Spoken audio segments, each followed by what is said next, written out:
WhatsApp guys welcome back to our YouTube channel and a new video. तो भाई आज हम बात करने वाले हैं एक बहुत ही इंटरेस्टिंग इंडिकेटर के बारे में जिसका नाम है Warren Buffett indicator. Warren Buffett indicator का कहना है कि जब भी मार्केट ओवर वैल्यूड हो जाए तो आपको मार्केट से निकल जाना चाहिए। राइट, ये वॉरेन बफेट का इंडिकेटर बोलता है और ये वॉरेन बफेट साहब खुद भी बोलते हैं। तो वॉरेन बफेट ने रिसेंटली ये काम किया। वॉरेन बफेट ने अपने रिसेंटली बहुत ज़्यादा मार्केट में अपने स्टॉक्स बेचे और कैश को अंटी कर लिया, यानी कि कैश अपने पास इकट्ठा कर लिया। और वॉरेन बफेट का कहना है कि हमें मार्केट में अब वैल्यू नहीं दिखती, मार्केट बहुत ज़्यादा ओवर वैल्यूड है और इसलिए हम कैश पे बैठे हैं। जब मुझे दोबारा अंडर वैल्यूएशन दिखेगा मार्केट में, जब मुझे कहीं वैल्यू दिखेगी तो उस कंपनी में मैं इन्वेस्ट करने की सोचूंगा। उसके बाद वॉरेन बफेट साहब रिटायर भी हो गए और रिटायर होने के बाद उन्होंने अपनी संपत्ति पता नहीं कितने बिलियन की उनको अपने क्या कहते हैं आगे वाले जो पुश्तों को दे दी बेसिकली। राइट, पर क्या है वॉरेन बफेट इंडिकेटर, ये समझने की कोशिश करते हैं हम कि वॉरेन बफेट इंडिकेटर क्या है और कैसे वॉरेन बफेट दुनिया में पता लगाते हैं कि मार्केट ओवर वैल्यूड है या under valued. Warren Buffett indicator एक ऐसा इंडिकेटर है जो बहुत ज़्यादा जो इन्वेस्टर्स हैं वो कॉमनली यूज़ करते हैं और ये बहुत ही एक अच्छा तरीका है इकोनॉमिक पॉइंट ऑफ व्यू से ये पता लगाने के लिए कि आपकी मार्केट अभी अंडर वैल्यूड है या ओवर वैल्यूड है। तो इसमें होता क्या है, तो सबसे पहले होता है वॉरेन बफेट इंडिकेटर में आपको पता करना है कि आपकी सारी कंपनी, जितनी भी पब्लिकली ट्रेडेड कंपनी है, जितनी भी मार्केट में कंपनीज हैं, उनकी टोटल नेटवर्थ कितनी है। तो अगर उनके सबको शेयर को बेच दिया जाए तो कितनी ट्रिलियन या कितना पैसा होगा ओवरऑल, अगर देखा जाए तो कितना पैसा में खरीदा जा सकता है सारी कंपनीज को। राइट, तो अमेरिका का यूएस मार्केट में देखा जाए तो यूएस मार्केट में मैंने अभी चेक करा, जब 2024 का डेटा हमारे पास है और ये मैं सारा जो आपको बता रहा हूँ I am using different magazines का डेटा और साथ में चैट जीपीटी को यूज़ करके I am trying to figure out a data कि किस में क्या हो सकता है। राइट, तो देखो अगर देखा जाए तो अमेरिकन मार्केट के बारे में हम पता करते हैं कि उसकी टोटल वैल्यूएशन कितनी है। तो अभी देखा जाए तो हम कहाँ पहुँचे, एक मिनट, हाँ, 60 ट्रिलियन की टोटल नेटवर्थ है यूएस स्टॉक्स के। अगर हम सारे यूएस स्टॉक्स को बेच रहे हैं 60 ट्रिलियन, और हमें करना क्या है कि टोटल कंपनी को लेना है, टोटल कंपनीज की नेटवर्थ जितनी भी पब्लिकली ट्रेडेड कंपनी है उसको डिवाइड करना है जीडीपी से, कंट्री के जीडीपी से डिवाइड कर देंगे हम तो हमें पता चल जाएगा कितना परसेंटेज आ रहा है। राइट, तो हमें क्या करना है ये पता लगाना है। अब दूसरी चीज़, तो ये तो समझ में आ गया कि 60 ट्रिलियन है अगर अमेरिका की सारी कंपनीज को बेच दिया जाए जो कंपनी पब्लिकली ट्रेड कर रही हैं स्टॉक मार्केट में, वो 60 ट्रिलियन की नेटवर्थ है। पर जीडीपी कितनी है, जीडीपी के लिए मैंने पूछा चैट जीपीटी से कितनी जीडीपी है तो उसने बताया 29 ट्रिलियन की जीडीपी है।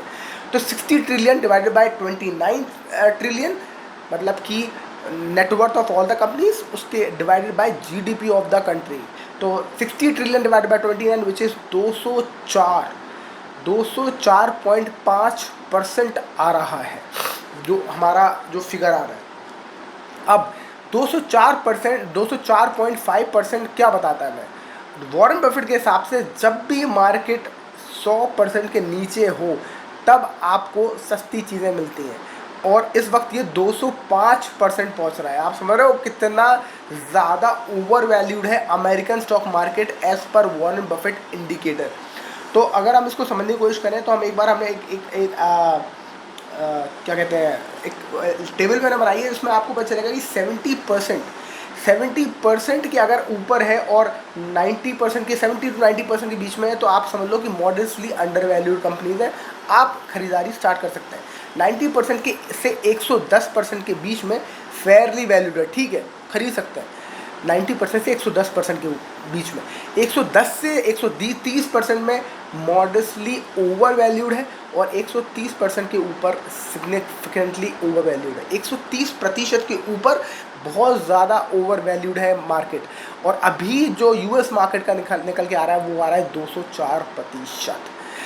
अब आप ये सोचो कितना ज़्यादा, ऑलमोस्ट डबल हो गया है। जहाँ से आपको ख़रीदना बंद करना चाहिए सिग्निफिकेंटली ओवर वैल्यूड हो जाता है 130% के बाद, अभी 204% पे हो रहा है, almost double. Highly overvalued market है स्टॉक मार्केट यूएस के मार्केट्स। एज पर वॉरेन बफेट इंडिकेटर। अब यही वॉरेन बफेट इंडिकेटर अगर हम इंडियन मार्केट्स में लगाने की कोशिश करें तो क्या होगा डेटा, और वही लगाने की मैंने कोशिश करी। अब मैंने इंडियन मार्केट्स में यही डेटा लगाया, तो इंडियन मार्केट की पहले मैं समझूंगा कि नेटवर्थ क्या है पूरी कंपनीज़ की, और उसके बाद मैं समझूंगा कि उसकी जीडीपी कितना है। तो नेटवर्थ है 4.3 ट्रिलियन। अगर हम सारी कंपनीज़ को देखें जो पब्लिकली ट्रेडेड है वो है 4.3 trillion divided by the GDP of the country which is 4.3 trillion. तो 4.39 है बेसिकली जो तो आपका total net worth of the all of the companies 4.39, और 4.3 is the entire trillion as per 2024 as per the entire like GDP of the country is 4.3 trillion। Divide करते हैं 4.39 divide by 4.3 which is 102.1%, 102.1%, विच अब 102.1% के हिसाब से हमारा मार्केट जो है वो मॉडेस्टली ओवर वैल्यूड है, थोड़ा सा ओवर वैल्यूड है, क्योंकि 102%। पर एट द सेम टाइम हम इसलिए इसको एग्जैक्टली डेटा नहीं मान सकते, क्योंकि हमारे पास बहुत ही बड़ी एक अनऑर्गेनाइज्ड इकोनॉमी है जो कंपनी पब्लिकली ट्रेडेड नहीं है। बहुत सारी कंपनीज हैं हमारे यहाँ जो पब्लिकली ट्रेडेड नहीं है, बहुत सारे छोटे छोटे व्यापार हैं जो पब्लिकली ट्रेडेड नहीं है, बहुत सारे छोटे छोटे व्यापार हैं जो हमारे कभी सारे कैश में ही होते हैं, जो कभी भी उसमें आते ही नहीं, जीडीपी में दिखते ही नहीं है, पर वो जीडीपी में कंट्रीब्यूट तो करते हैं पर वो दिखते नहीं, क्योंकि वो बहुत ज़्यादा कैश में ही काम होता है, कच्चे में काम होता है जिसको हम कहते हैं, तो कभी वो इनकम टैक्स भी नहीं भरते। तो वो वाली कंपनीज बहुत सारी है, इसलिए ये एक्चुअल डेटा नहीं है। इसीलिए हम ये कह सकते हैं कि ओवर वैल्यूड तो है, मॉडेस्टली ओवर वैल्यूड तो है, but still you can find some places to put in. अगर इससे मार्केट नीचे हो जाता है, अगर 102 की जगह ये 90 पहुंच जाए, तो आपको खुशी खुशी मार्केट में अच्छे से बाइंग करनी है। 80 पहुंच जाए तो और बढ़िया बाइंग करनी है, फिर मार्केट सिग्निफिकेंटली अंडर वैल्यूड हो जाएगा। तो मुझे लगता है कि अगर मार्केट को मजबूती दिखानी है इंडियन मार्केट्स को, तो अभी एक आध बार झटका नीचे मारना पड़ सकता है, थोड़ा सा अंडर वैल्यू होना पड़ सकता है, उसके बाद ही मार्केट में वैल्यू आएगी, उसके बाद भी मार्केट में लोग ज़्यादा इन्वेस्ट करेंगे, क्योंकि थोड़ा सा मार्केट अभी भी थोड़ा सा ओवर वैल्यू तो लग रहा है। बट अब हमने कोशिश किया ये समझने की, चलो ठीक है, इंडिया का मार्केट समझ लिया, अमेरिका का मार्केट समझ लिया, अब इसी वॉरेन बफेट इंडिकेटर को यूज़ करके क्या हम ये समझ सकते हैं कि हम कौन सी कंट्री की जो जीडीपी है या कौन सी कंट्री है जो अंडर वैल्यू चल रही है इस वक्त, क्योंकि हमें इंडिया का दिख गया, अमेरिका का दिख गया, हम दूसरी किसी और कंट्री में भी तो इन्वेस्ट कर सकते हैं। तो मैंने चैट जीपीटी से पूछा कि कौन सी कंट्री इस डेटा के हिसाब से कौन सी कंट्री है जो आपको सबसे ज़्यादा अंडर वैल्यू दिख रही है, जहाँ बहुत सारी वैल्यू दिख रही है इन्वेस्ट करने के लिए। तो सबसे ऊपर दिखाया सबसे ज़्यादा अंडर वैल्यूड है ब्राज़ील, जिसका आ रहा है 13 वैल्यूएशन, जिसका वो क्या कहते हैं वॉरेन बफेट इंडिकेटर पे जो दिख रहा है उसका जीडीपी से डिवाइड करने के बाद उसकी सारी कंपनीज़ को जो जिनकी नेटवर्थ है उसको जीडीपी से डिवाइड किया, और ब्राज़ील का जब देखा तो आया 80%, उसके बाद पाकिस्तान का 75%, तुर्की का 70%, इजिप्ट का 65% और रशिया का 60%। यानी कि रशिया बहुत ज़्यादा अंडर वैल्यूड है। अगर आप इन्वेस्ट करना चाहते हो, Russia can be a country इस टाइम पे टू इन्वेस्ट, मतलब कि हो सकता है क्यों, बिकॉज वॉर रशिया का मार्केट बहुत ज़्यादा अंडर वैल्यूएशन में चला गया, मोड में चला गया, और this can be a very good opportunity. अगर आप रशिया के इंडेक्स में भी इन्वेस्ट कर दें तो this can be a very good opportunity for you.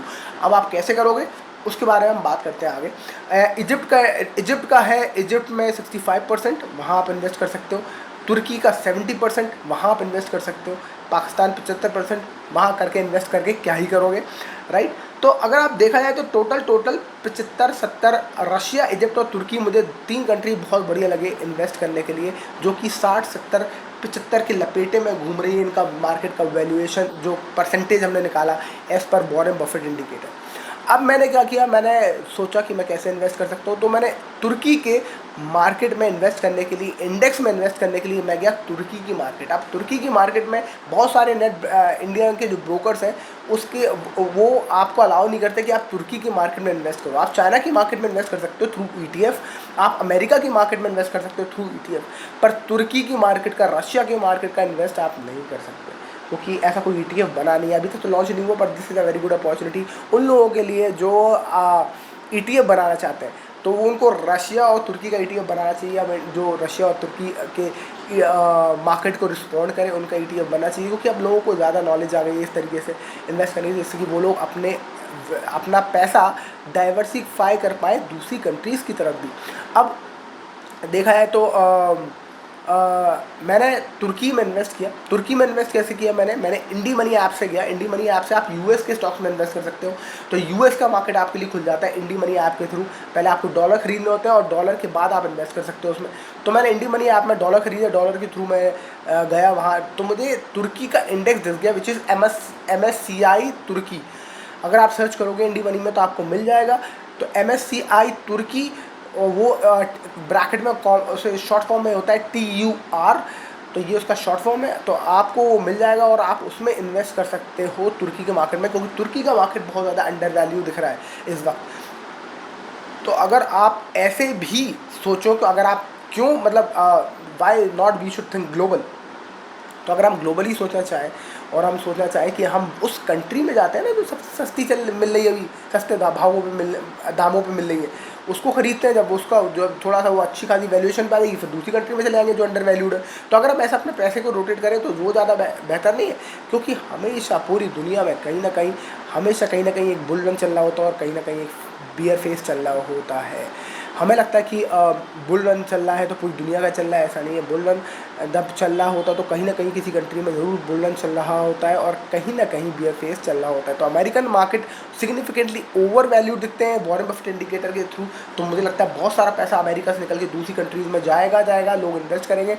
और इस तरीके से अगर आप भी अपना पैसा रोटेट कर पाएँ और अगर इन्वेस्ट कर पाएँ दूसरी कंट्रीज़ में with the help of Warren Buffett indicator, that this knowledge will be very very helpful to you. So that's it for this video. I hope Warren Buffett indicator आपको थोड़ा बहुत अच्छे समझ में आया हो। थोड़ा सा रिसर्च अपने आप खुद करिए और आपको मज़ा आएगा इसको समझने में। आपको ये भी समझ में आएगा कि कैसे you can think more globally sitting in India. That's it for this video. I will see you in the next video. Thank you so much for watching. Bye bye.